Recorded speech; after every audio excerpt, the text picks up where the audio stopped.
Assalamualaikum warahmatullahi wabarakatuh. Halo semuanya, perkenalkan saya Aulia Rangasatria dari Politeknik Negeri Padang.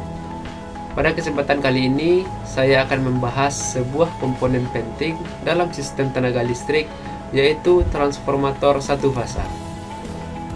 Presentasi ini akan membahas secara lengkap, mulai dari pengertian, prinsip kerja, fungsi, jenis-jenis, bagian-bagian utama, hingga kerugian dan efisiensi dari transformator satu fasa. Sebelum saya lanjutkan, saya mohon maaf apabila dalam video ini terdengar suara hujan di latar belakang. Karena kondisi cuaca saat proses perekaman ini tidak memungkinkan untuk mendapatkan suasana yang benar-benar hening.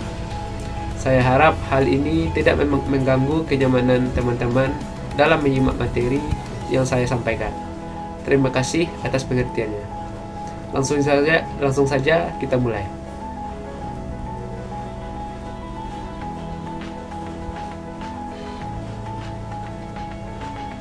Yang pertama, kita masuk kepada pengertian transformator satu fasa.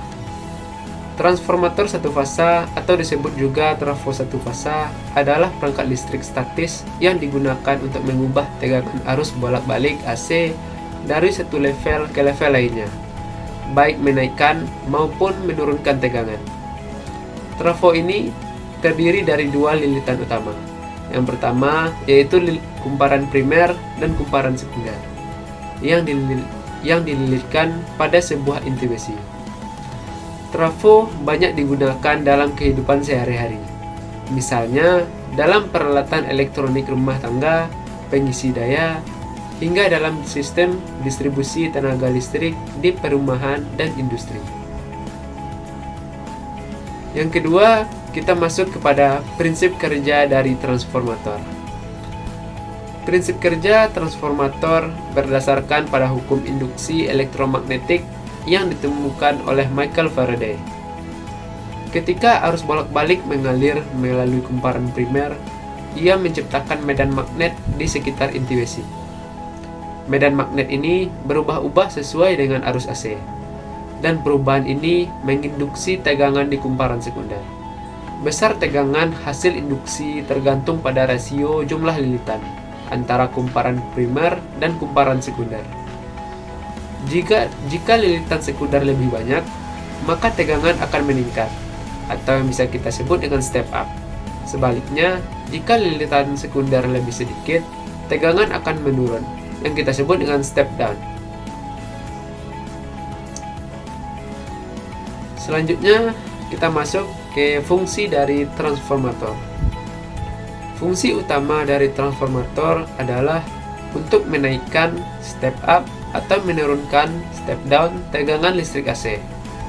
Selain itu, transformator juga digunakan untuk menyesuaikan tegangan listrik pada peralatan elektronik, lalu isolasi listrik antara dua sistem, dan menyalurkan daya dari pembangkit ke jaringan distribusi, dan mengurangi rugi daya dalam transmisi jarak jauh dengan menaikkan tegangan. Selanjutnya yaitu adanya karakteristik dari transformator. Transformator memiliki karakteristik sebagai berikut. Yang pertama yaitu bersifat statis, yang artinya tidak memiliki bagian yang bergerak. Yang kedua yaitu memiliki dua buah lilitan. Yang pertama sekunder dan yang kedua primer. Selanjutnya yaitu bekerja hanya pada arus bolak-balik yaitu AC. Memiliki inti besi sebagai media flux magnetik. Efisiensinya tinggi, biasanya lebih dari 95%. Dan dibekali berbagai perlengkapan tambahan untuk pendingin, pengukuran, dan pengamanan. Selanjutnya yaitu jenis dari transformator. Yang pertama yaitu berjenis transformator step up. Trafo ini digunakan untuk menaikkan tegangan. Jumlah lilitan pada kumparan sekunder lebih banyak dari kumparan primer, sehingga tegangan keluar V2 lebih besar dari tegangan masuk V1. Biasanya digunakan pada pembangkit listrik sebelum disalurkan ke jaringan transmisi. Yang kedua yaitu transformator step down, digunakan untuk menurunkan tegangan. Jumlah lilitan kumparan sekunder lebih sedikit dari primer, sehingga tegangan keluar lebih kecil dari tegangan masuk. Umumnya digunakan di gardu distribusi dan perangkat rumah tangga.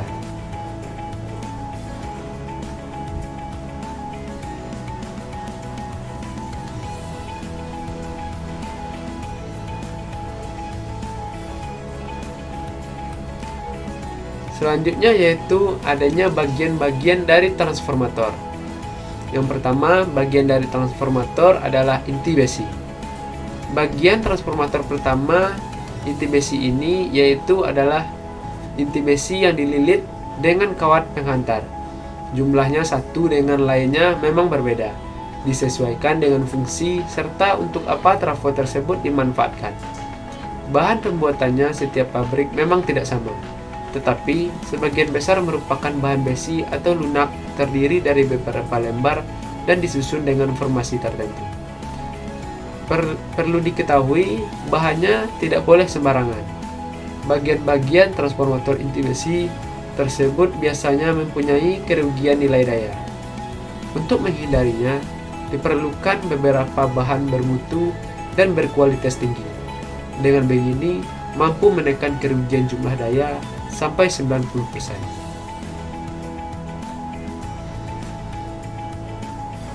Bagian yang kedua dari transformator yaitu adanya kumparan transformator. Selanjutnya, kumparan transformator yang berupa lilitan kawat yang diisolasi dan dilakukan pada inti besi serta kumparan lainnya, terdiri dari sekunder dan primer. Sementara fungsinya untuk transformasi tegangan serta arus. Pada lilitannya biasa menggunakan jenis kawat tembaga dengan kualitas serta mutu tertinggi. Harus diakui bahwa jenis ini merupakan tipe penghantar paling tinggi. Tidak heran bila selalu digunakan dalam sebuah trafo. Perlu diketahui pada jenis-jenis ini, transformator mempunyai lilitan atau kumparan berbeda. Semua diatur sesuai dengan peran serta fungsi setiap industri. Pada akhirnya, besar atau kecilnya tegangan induksi dipengaruhi oleh lilitan. Yang ketiga, adanya bagian bushing. Bushing ini adalah merupakan sebuah terminal yang berperan menghubungkan trafo ke sebuah sirkuit. Komponen ini dipasang di kumparan, baik itu primer atau sekunder. Bila Anda melihat peralatan ini pada daya yang sangat rendah, maka bentuknya sangat sederhana. Bahan utama pembentuknya adalah logam. Apabila ingin menghubungkan ke rangkaian, cukup memakai solder saja. Bagian-bagian transformator akan terlihat berbeda bila digunakan untuk daya bertenaga tinggi. Salah satu contohnya yaitu PLN. Bushing tersebut terbuat dari isolator dan bahan pembuatnya adalah keramik atau jenis porselen. Bagian keempat yaitu lapisan isolasi. Perannya menghindarkan setiap bagian pada trafo mengalami hubungan arus singkat. Pencegahan tersebut terjadi cukup banyak bisa antar kawat atau antara kumparan dengan inti trafo. Bahan yang digunakan juga bukan sembarangan, karena sangat berbahaya, bisa-bisa ditembus oleh arus listrik. Maka dari itu, memakai jenis yang memakai daya retensi tinggi. Bagi kelistrikan seperti PLN, bahannya bukan hanya memiliki daya retensi tinggi saja, melainkan mengukur tingkat ketebalannya. Arus listrik dalam kapasitas besar terkadang sulit diprediksi, jadi perlu penghambat besar juga. Yang kelima yaitu adanya wadah trafo. Pada dasarnya, komponen ini merupakan pelindung atau tempat menaruh trafo sebagai perlindungan dari hujan atau lainnya. Perlu diketahui, bila trafo harus menggunakan wadah seperti ini, biasanya mempunyai tegangan yang sangat tinggi. Oleh karena itu, Anda harus berhati-hati jika ada kerusakan, langsung hubungi jasa kelistrikan saja. Untuk bahan pembuatannya berupa plat baja serta aluminium, memiliki ketebalan tertentu sesuai dengan tegangannya. Biasanya disertai dengan sirip sebagai supaya mendinginkan trafo agar tidak terlalu panas. Selanjutnya yaitu ada bagian oli pendingin. Sesuai dengan namanya, komponen tersebut digunakan untuk mendinginkan trafo akibat kerugian daya dari setiap komponen kelistrikan atau disebut dengan elektronika. Kerugian tersebut memang dihamburkan dalam bentuk panas. Maka dari itu perlu ada pendingin di mana ketahanan minyak tersebut memiliki titik nyala setinggi sekitar 375 derajat. Nantinya akan ditampung di wadah. Bagian selanjutnya yaitu tangki konservator. Bagian-bagian transformator berikutnya adalah komponen pendukung atau disebut juga dengan tangki konservator. Letaknya memang jauh dari bushing, di mana memiliki fungsi sebagai cadangan untuk minyak pendingin agar bisa mengantisipasi kenaikan volume. Ketika trafo dihidupkan, minyak akan mengalami peningkatan dan pengembangan volume akibat suhu panas. Fungsi dari tangki konservator tersebut adalah menjaga dan mengontrol kandungan minyak agar tetap di level aman. Selanjutnya itu bagian radiator atau kipas pendingin. Bagian-bagian transformator tersebut membutuhkan komponen untuk mendinginkan minyak secepatnya. Hal itu bisa dilakukan dengan memanfaatkan radiator. Nantinya panas yang dihasilkan akan diserap ke minyak pendingin, kemudian suhu tersebut akan dibuang. Dengan begini suhunya akan menurun. Sirkulasi cepat seperti ini memang sangat dibutuhkan. Bagian yang terakhir yaitu adalah breather. Bagian terakhir berfungsi sebagai pengatur pada aliran udara yang terdapat dalam tangki transformator. Dengan begini, hadirnya minyak pendingin di dalam bisa aman dan terhindar dari kelembapan.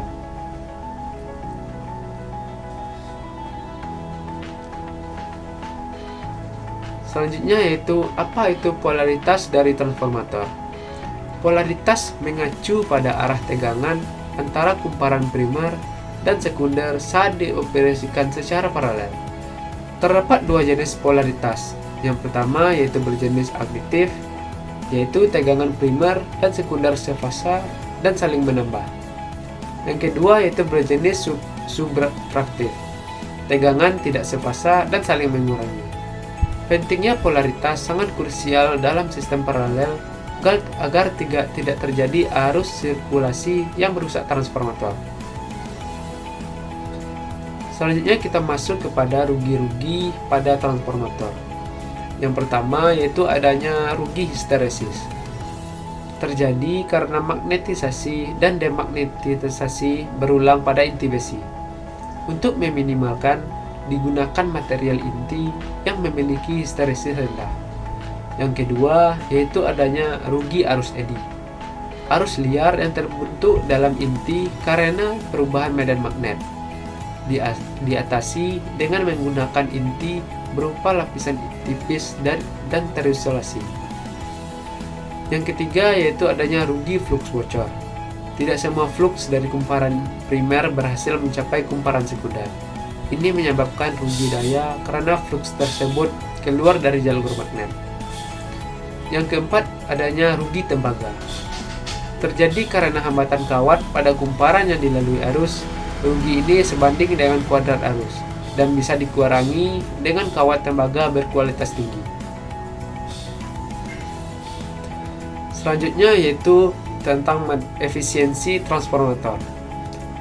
Efisiensi transformator adalah perbandingan antara daya keluaran terhadap daya masukan dikalikan 100%. Rumusnya yaitu efisiensi sama dengan P keluar dibagi P masuk dikali 100%. Semakin kecil rugi-rugi pada transformator, maka efisiensinya akan semakin mendekati 100%.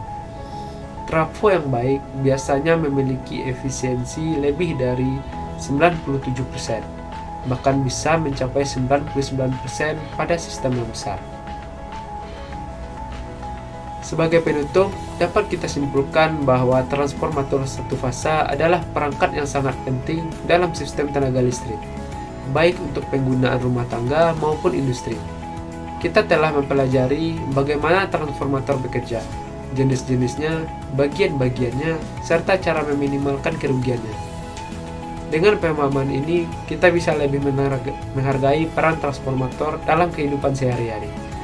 Dan tentu saja penting bagi kita sebagai mahasiswa teknik elektro. Sekian presentasi dari saya. Terima kasih atas perhatian teman-teman semuanya.